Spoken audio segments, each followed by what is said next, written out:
Selamat sore, perkenalkan nama saya Dwi Febi Gita Brusembiring dari Fakultas Ekonomi Bisnis Prodi Manajemen dengan nomor NPM 248320130. Pertama-tama yang saya hormati Ibu dosen pengampu di bidang ekonomi makro Dr. Hajah Nur Aisyah Nasution, SEMM.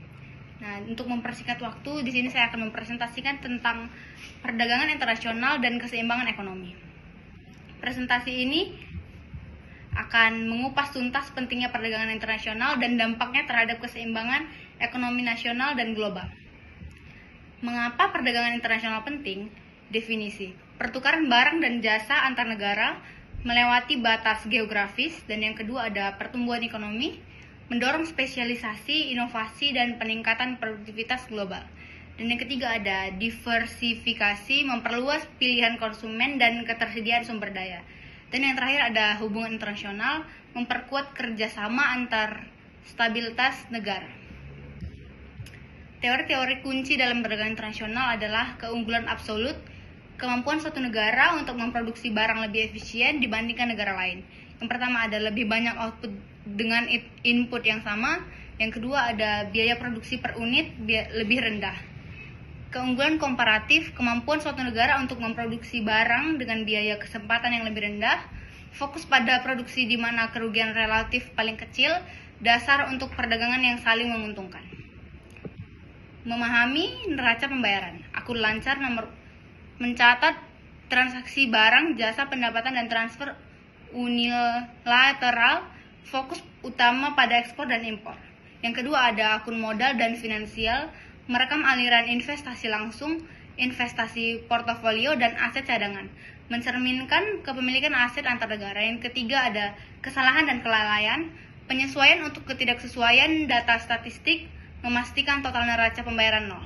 Neraca pembayaran adalah catatan sistematis dari sebuah transaksi ekonomi antar penduduk suatu negara dengan penduduk negara lain selama periode waktu tertentu.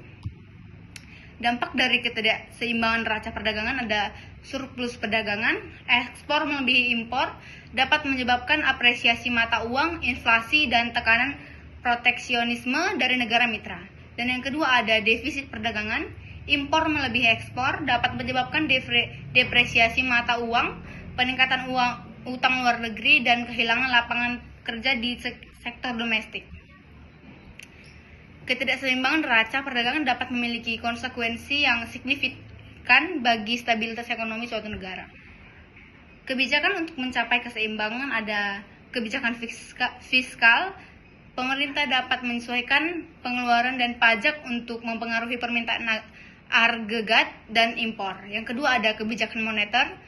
Bank sentral mengatur suku bunga dan pasokan uang untuk memengaruhi nilai tukar mata uang dan aliran modal. Dan yang terakhir ada kebijakan perdagangan, penerapan tarif kuota atau subsidi untuk melindungi industri domestik atau mendorong ekspor. Koordinasi kebijakan yang efektif sangat penting untuk mencapai keseimbangan internasional. Pelajaran dari negara-negara Jerman, surplus kronis, yaitu fokus pada ekspor produk berkualitas tinggi, didukung oleh inovasi dan efisiensi manufaktur.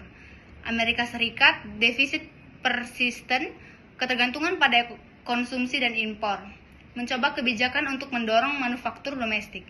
Dan yang terakhir ada negara Tiongkok, dari surplus besar menjadi lebih seimbang, pergeseran fokus dari ekspor ke permintaan domestik, peningkatan upah dan konsumsi.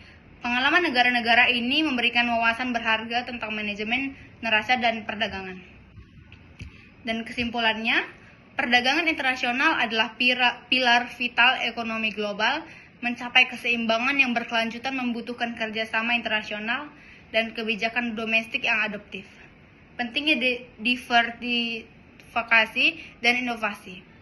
Peran teknologi dalam membentuk lanskap perdagangan, tantangan proteksionisme dalam perubahan iklim, kebutuhan untuk sistem perdagangan yang lebih inklusif dan adil.